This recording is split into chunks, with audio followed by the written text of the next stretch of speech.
there, welcome. Thanks for joining me. This is Elizabeth with Wandering Soul Enterprises, and today we're looking at the Destroyer archetype. If this is your first time to view one of my Archetypes and Elements videos, I recommend checking out the introduction video first that explains the spread. I don't want to repeat that part in every single video, so I just put that in a separate video. So I'll link to that below.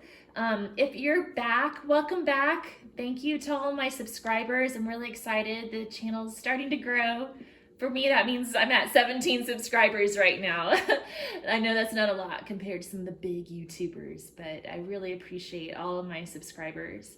And if you like this video, you want to see more like it, if you would subscribe, I'd really appreciate it, and give it a thumbs up. That really helps out a lot. So let's go ahead and dive right into it. Okay, so the Destroyer. The light attributes of the Destroyer are releasing what is potentially destructive and preparing for new life.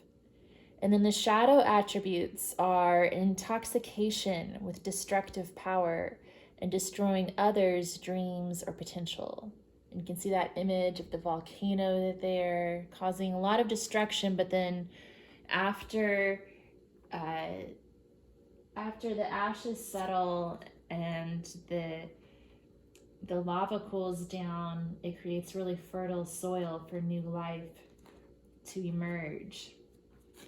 So some of the other archetypes that are related to the Destroyer are Attila, the mad scientist, the serial killer, and the spoiler, someone who ruins everything for everybody else. So to determine whether this is one of your core 12 archetypes, think about the following points. So, and you want to think about this in terms of whether it's played a major role throughout your entire life.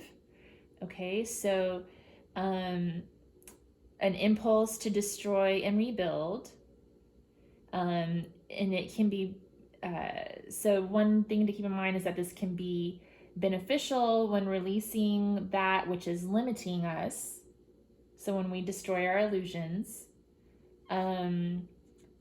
let's see, the shadow destroyer can manifest as a dictator or a nation that destroys other nations, or as people who destroy the environment. If you think this might be one of your core 12, look for a pattern within your psyche that destroys relationships or promotes attitudes and opinions that destroy others' dreams or potential. So you've got to really do a lot of soul searching to decide whether this applies to you or not, but just kind of decide how that might apply in your life. I just realized I hadn't lit my candle yet. Let's do that. Okay. All right, so let's go ahead and dig into this.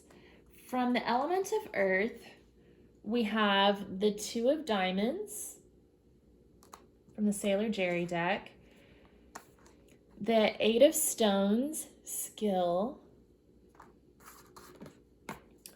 the 4 of coins, and the 5 of pentacles.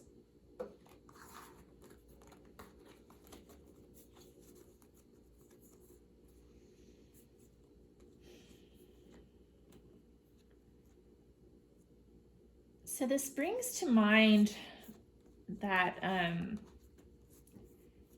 with 8 of stones skill, we see someone working really hard and taking pride in their work. And then this 4 of pentacles is about protection, being guarded. So I'm seeing someone like working really hard on something and trying to protect what they've created. And then this destroyer comes in with the 2 of diamonds, and at the flip of a coin makes a decision that knocks this person out on their feet, out on the street. Like ruins what they've worked for, destroys others' dreams or potentials. So I'm seeing that story play out here with the element of earth, okay, with material matters. So with the element of air, we have the 8 of spades from the Sailor Jerry playing cards. You know, I love these playing cards. I received them a long time ago as like a free gift when my ex and I bought a bottle of Sailor Jerry rum. And I just found out recently, like, Sailor Jerry's family never condoned the use of his image to sell rum. And Sailor Jerry never even drank. Like, he was really straight edge when it came to alcohol. So I hope I'm not offending his family by using these cards, but I did read that there was a settlement reached last October between his family and the company that created the rum, and these cards were part of that deal. So hopefully they at least got some money out of it. I mean, I think that was the biggest problem. But by the way, Sailor Jerry does not approve of drinking. Anyway, I digress. So 8 of spades. We also have from the Wildwood Tarot, Ace of Arrows, the breath of life.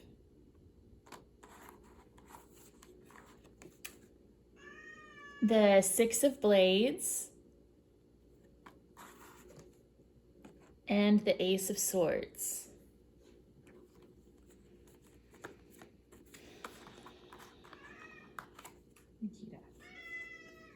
So we had the Ace of Arrows showing up twice.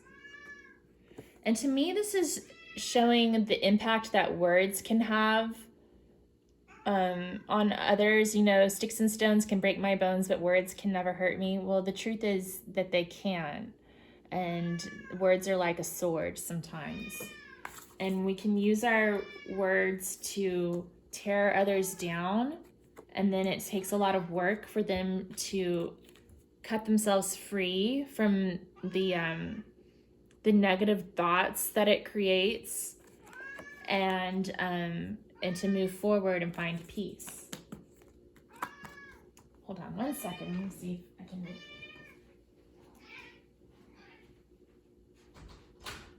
Come on. Go. Sorry about that. Lots of distractions right here where we're talking about the air. Okay, so then in the element of fire, we have the 8 of clubs, the Knight of bows, the fox,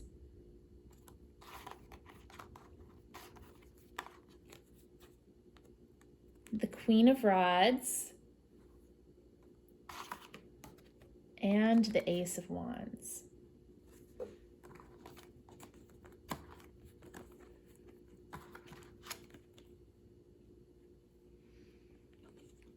So with the 8 of wands, it's more about communication and how our words can kind of burn sometimes, right? Like arrows. They can be like poisonous arrows at times. The Ace of Wands is about this potential to create or destroy, the potential for new life. But fire, which is represented by the wands, can also have the potential for destruction. And then the Knight of bows is about moving quickly, being cunning, being sly. And the Queen of rods is about passion and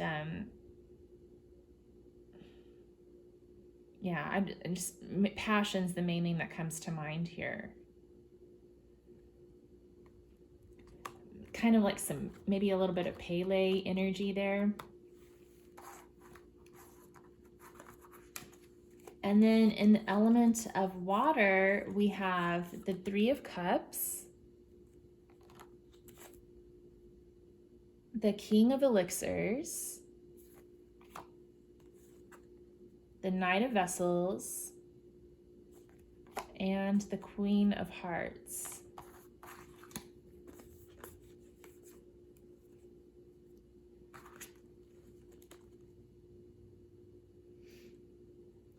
So with this, I'm seeing that potential for new life to start. The Three of Cups is about reunion. So kind of like recovering from the volcano, basically. Knight of Vessels is about forgiveness and moving forward with love. The Queen of Hearts is about intuition and maybe after a time of grieving, being able to open up again and try new love again, new life again. And the King of Elixirs is about remaining calm through tough times. Okay. And I just realized I forgot to deal out these little cards. This is the Working with the Four Elements deck by Colin Hall. So let me see, I'm gonna have to sort these out real quick.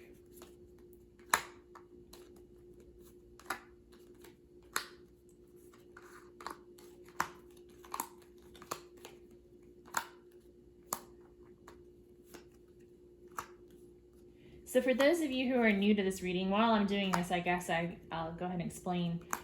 What I do is I sort out each of the suits from each of my decks representing the four elements, and then I shuffle out a card from each one of those stacks.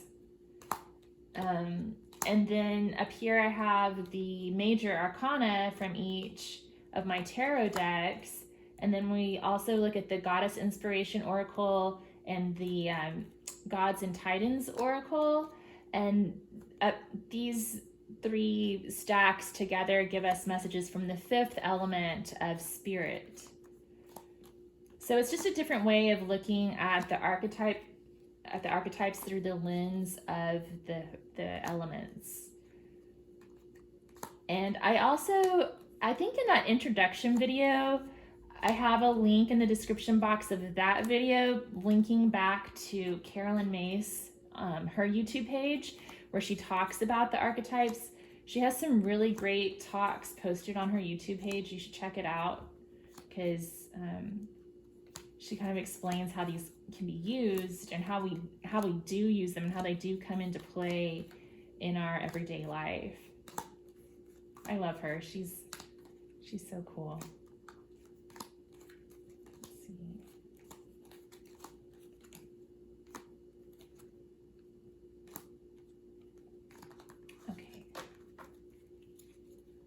So for air,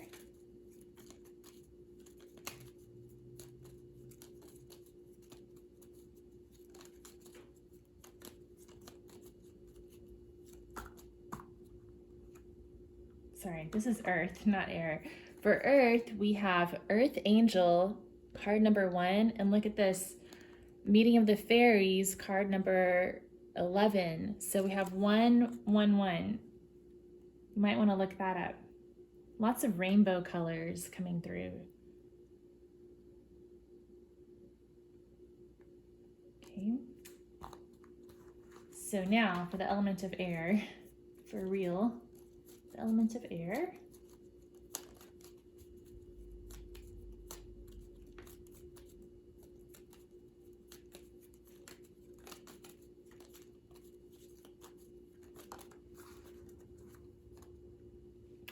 We have card number 14, Unicorn Kingdom. More rainbow symbolism. There's a lot of rainbows coming through here. That's interesting. Kind of reminds me how God destroyed the world with a flood and then made a promise with a rainbow. And then the element of fire.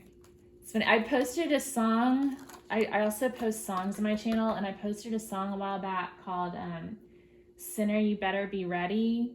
And one of the lines in the song says, God gave Noah the rainbow sign. Won't be water, but fire next time. So he promised not to destroy the world with a flood, but then if you read the book of Revelations, he promises to destroy the world, at least a third of the world, with fire, I believe. Okay, so Dancing Fairies, card number 13.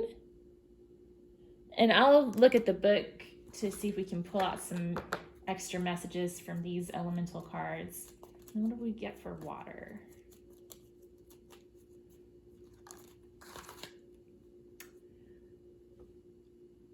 Angel of Music, card number 14. Okay. So, let's look at Meeting of the Fairies first.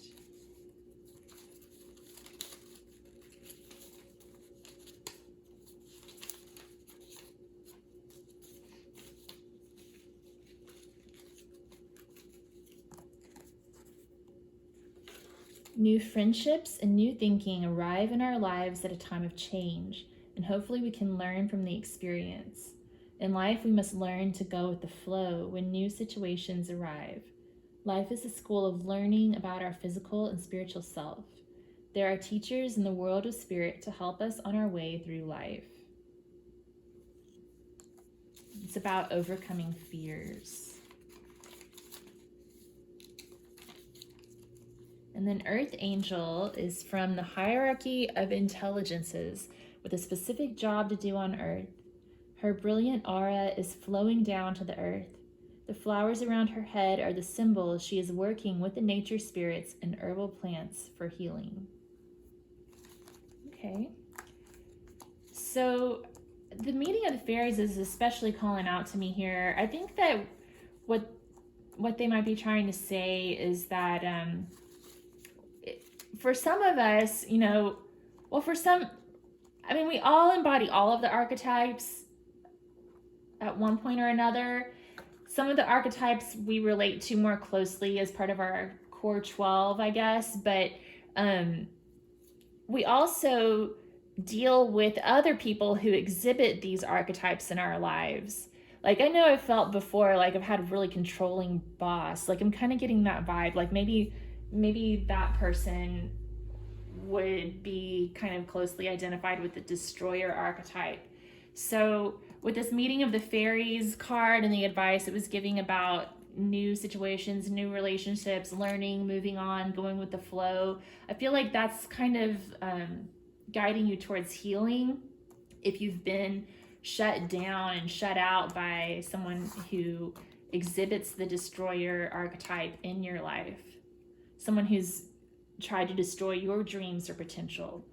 It's about moving forward from that. Okay, Unicorn Kingdom.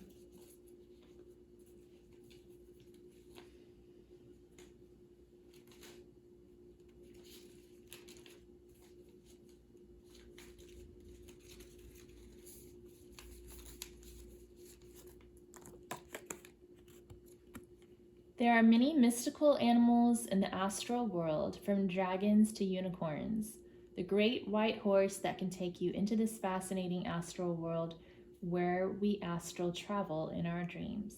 In these worlds are elemental spirits, temples of learning, angelic powers, strange and fascinating to all that enter. Do not be afraid, observe, and communicate with what you see. Communication is definitely coming through here. That's interesting. We had the Ace of Swords twice.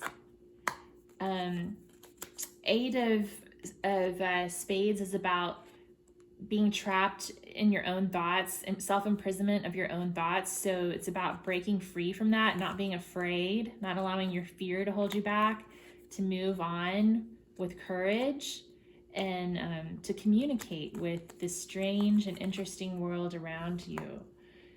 You know, the world is an interesting place, right? No need to fear.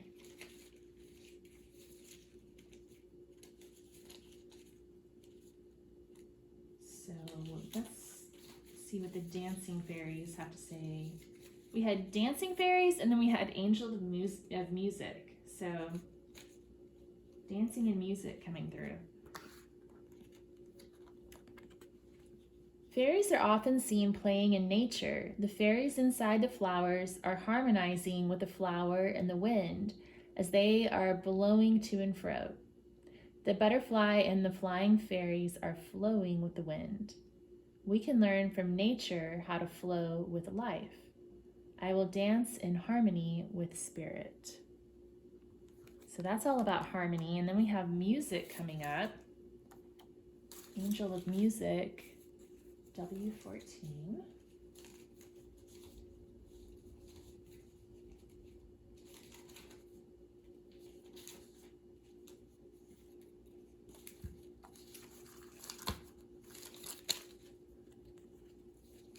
Sirens and their enchanting music are connected to the realms of the angels. Even today, people hear and see sirens playing their harps and singing their bewitching songs, leaving all that hear their sound of music in a different consciousness. It is when we reach into their enchanting realm, the veils are lifted to the worlds of inspiration. Being near the sea can be a great healer. Try visualizing and taking your mind off to far off shores. The horizon has no barrier to my consciousness. Wow. So usually when you hear about sirens, you think of destruction because they lure and seduce sailors to their doom. But the guidance in this deck is saying that they bring you to a different place of consciousness. So that's interesting to think about, that place between death and rebirth, and how the destroyer archetype can help us explore that. Look in the book. This is Sacred Contracts by Carolyn Myss.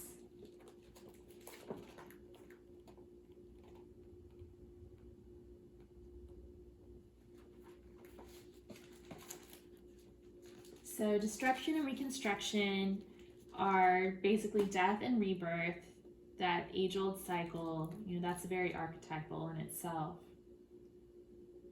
Breaking down old systems and structures so that new ones can be created. She talks about the Great Flood here. In the Hindu tradition, the goddess Kali, generally pictured wearing a belt made of dismembered arms and a necklace of human skulls, represents the positive power of destruction, annihilating ignorance and maintaining the world order. The god Shiva, Kali's male counterpart, destroys in order to create. We are bound to the cycle of destruction and rebuilding, and therein lies the learning. Destruction also refers to releasing that which is destroying us. And so many therapists and other healers serve the role of the destroyer by assisting others to release destructive emotions or behavior. The power of positive destruction is enormously healing and liberating. Yeah, so all of us really need to have this archetype in our life. If it's not one of our core 12, we need to be able to call upon this at some point in our life, because we all have things we need to destroy that are destroying before they destroy us, right? The destroyer generates death, madness, and abuse, and targets individuals and groups. It can manifest as a nation that destroys other nations, or people who destroy the environment.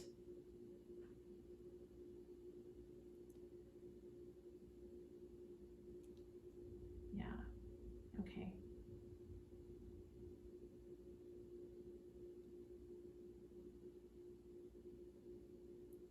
You might also look up the 4 horsemen of the apocalypse. They represent Revelation. They're from the book of Revelation from the Bible, and they symbolize war, pestilence, famine, and death. Also some archetypal energies. Okay, so first let's look at the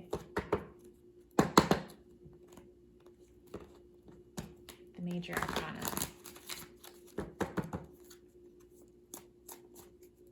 So from the Wildwood Tarot, we have the Green Woman, and she's a card number 3. So I really associate her with creation.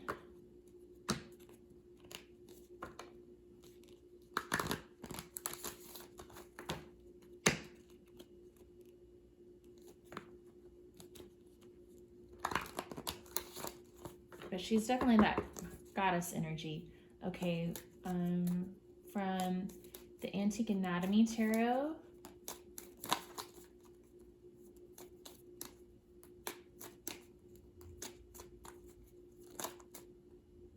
Okay, that's too much. I got like 5 different ones. Let's just get one.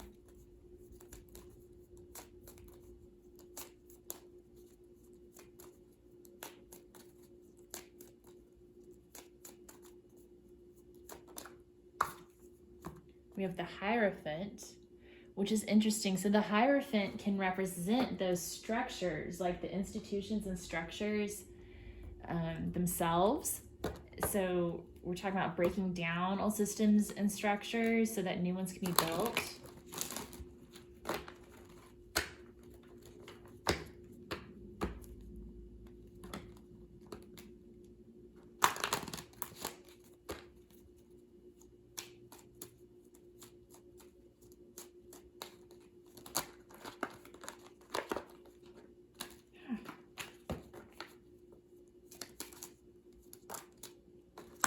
And the Lovers. So this reminds me of Adam and Eve in the Garden of Eden, and how the fall of mankind happened there, you know, and then the garden was blocked off by fire. How, you know, Eve corrupted Adam, supposedly, you know, and destroyed their perfect paradise. But it was all so that we could learn and have free will and make our own choices for whatever reason, because I guess that's what the Creator wanted for us.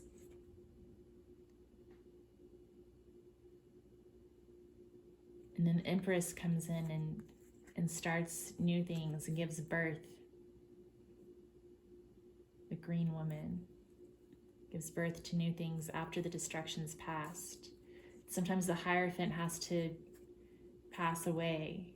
We build these new structures and they begin to have a destructive effect on us.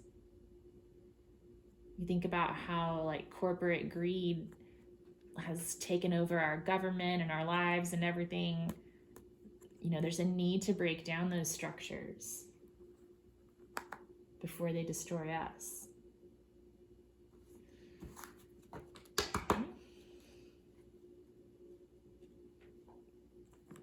What do the goddesses have to say about the destroyer?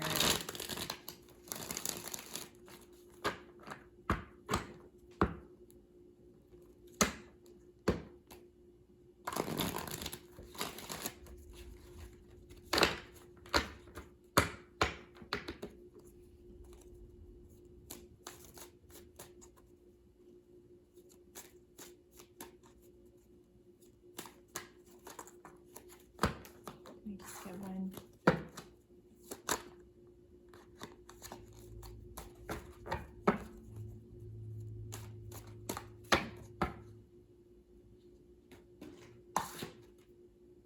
So we have Shakti, divine energy. Be filled with divine energy and use it to move forward in your life. Okay, what does the book say about Shakti? There's a lot to Shakti. So in Hindu mythology, I'm still learning a lot about it. I don't know a whole lot about it, to be honest with you. There's a lot to learn. And the reason there's so much to learn is that every god and goddess has different avatars, and so they play different roles at different times. So I'm wondering if Shakti and Kali are actually related.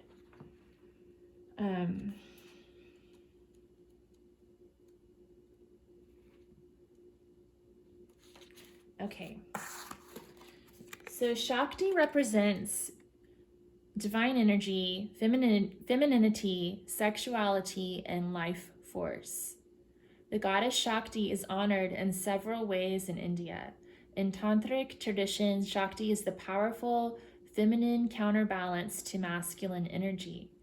In the Vedic religion, she is the goddess of sexuality and the beloved consort of Shiva, whom some consider the oldest named god known to humanity.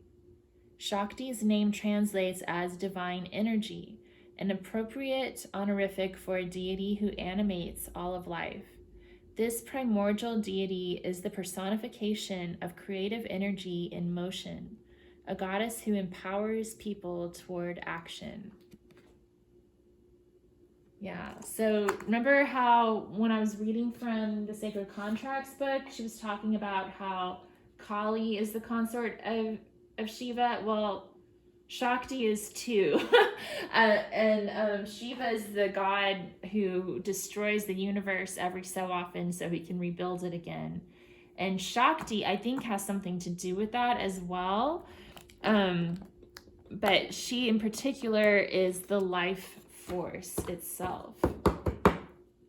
She has a way of shaking things up sometimes.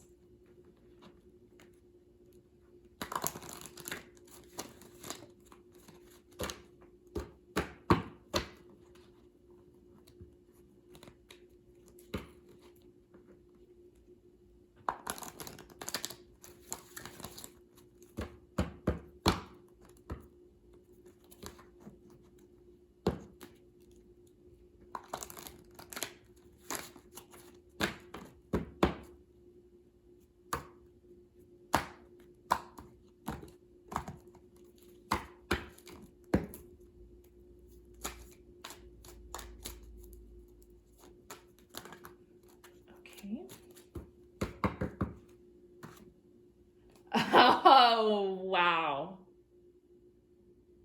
Shiva, the destroyer. Holy moly, that's crazy. Wow. Woo. Okay. This stuff freaks me out, you guys. Okay. Shiva, destruction. Dance away any old beliefs that burden you. Defy and destroy what stands in your way to happiness and enlightenment. The Lord Shiva comes dancing into our earthly plane in many forms. Remember we had the dancing fairies?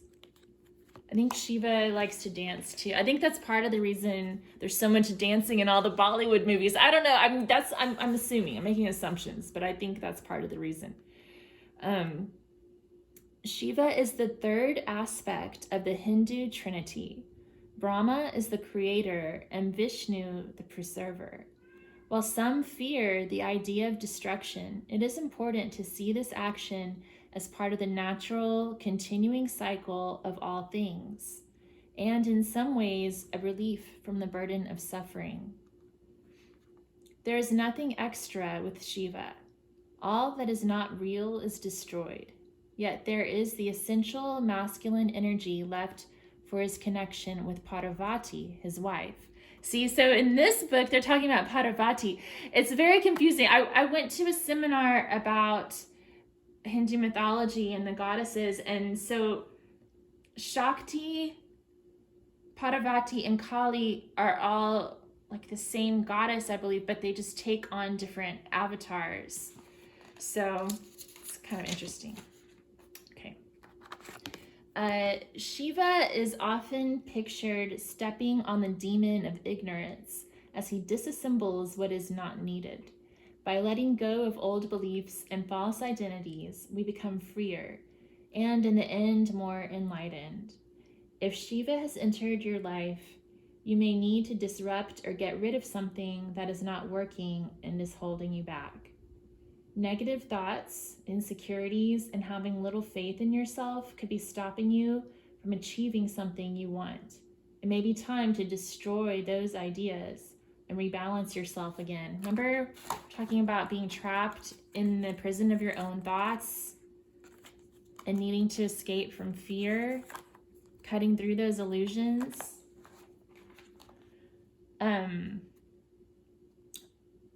Shiva worshippers in India are among the most wild-looking of all yogis, covered in ash with ungroomed hair. If you ever visit India, you can see them tending their sacred fires. Oh my goodness. Have you guys been reading about what's been happening in India if you're watching this at the time that I'm posting it, like the coronavirus is really bad in India right now because there's been a lot of religious ceremonies happening and thousands of people attend. So they're in my prayers right now. They're having a really hard time. The hospitals are very overcrowded right now, and they don't have enough of the drugs to treat the disease. Okay, so shadow side of Shiva. Most of us have been caught in a cycle of self-destruction at some time in our lives. It may have been as harmless as a pattern of procrastination, or it may have been worse, substance addiction, or associating with people who were not good for us. Sometimes we allow too much destruction of the health of our bodies, or even our physical environment. Pay attention to where in your life destructiveness may be playing its part, and destroy only that which is unneeded. Wow, that's so powerful. Ended on Shiva, the destroyer, for the destroyer archetype, and his consort Shakti, divine energy, the life force came out too. And we had the lovers. This is like the sacred, sacred relationship here, and we had the lovers come out too. Wow. Okay, well, thank you guys for joining me. If this resonated with you, or if you want to talk about how the destroyer archetype is playing a role in your life, please comment below. Give it a thumbs up if you liked this. Subscribe to my channel. I'm gonna be going through every single card in the Carolyn Myss deck. It might take me, I don't know, at this rate, I don't know how long it's gonna take me to do it, but I'm working on it. And then also I have other readings, like I do messages from the gods and goddesses. I do readings for people who are trying to conceive a child, love readings, career readings. And then I also have yoga classes, and every now and then I post one of my gospel guitar videos. So I talked about that, the Sinner You Better Get Ready song, and it talks about the flood. So thank you so much for tuning in, and I hope y'all have a good one, and take care. Okay, bye.